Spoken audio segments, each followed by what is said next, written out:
আসসালামু আলাইকুম ওয়া রাহমাতুল্লাহি ওয়া বারাকাতুহু। আমরা বিভিন্ন জনের উপদেশ গ্রহণ করে থাকি, বিভিন্ন মনীষীর উপদেশ আমরা মেনে থাকি, বিভিন্ন ময়-মুরব্বির উপদেশ আমরা শুনে থাকি।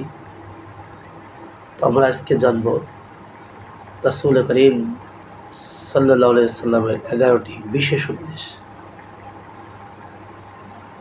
আসুন আমরা এক এক করে জানি। ১ নম্বর, যদি পরিপূর্ণ ঈমানদার হতে চাও তবে উত্তম চরিত্র অর্জন করো। ২, যদি সবচেয়ে বড় আলেম বা জ্ঞানী হতে চাও তবে তাকওয়া অর্জন করো।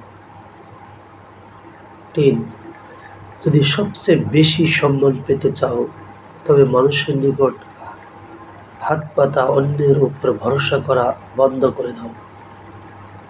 ৪, যদি আল্লাহর নিকট বিশেষ সম্মান পেতে চাও তবে অধিক পরিমাণে আল্লাহর জিকির করো।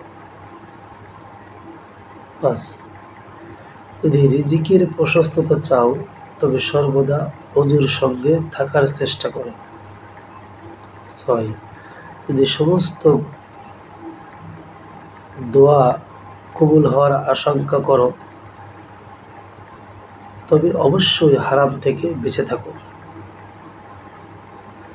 যদি কিয়ামতের দিন আল্লাহর দরবারে গুনাহমুক্ত হয়ে উঠতে চাও তবে সহবাসের পর দ্রুত পবিত্রতা অর্জন করো।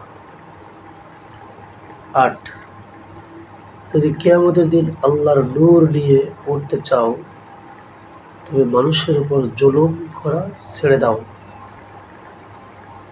৯, যদি আল্লাহর প্রিয় বান্দা হতে চাও তবে আল্লাহর ফরজ ইবাদতের প্রতি যত্নবান হও।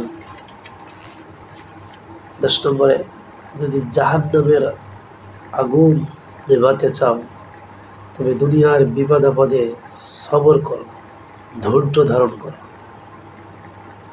সর্বশেষ ১১ নম্বর, যদি আল্লাহ তাআলার রাগ বা গোচ্ছা থেকে বাঁচতে চাও তবে গোপনে সাদকা করো, আত্মীয়তার সম্পর্ক রক্ষা করো এবং মানুষের উপর রাগ করা ছেড়ে দাও। বিভিন্ন হাদিস গ্রন্থ থেকে সংকলিত। মহান রব্বুল আলামিন আমাদেরকে রাসূল করিম সাল্লাল্লাহু আলাইহি সাল্লামের 11টি উপদেশ মেনে চলে আল্লাহর সন্তুষ্টি অর্জন এবং কাল কিয়ামতে জান্নাতে যাওয়ার তৌফিক দান করুন। সকলে বলে আল্লাহুম্মা আমিন। আসসালামু আলাইকুম ওয়া রাহমাতুল্লাহি ওয়া বারাকাতুহু।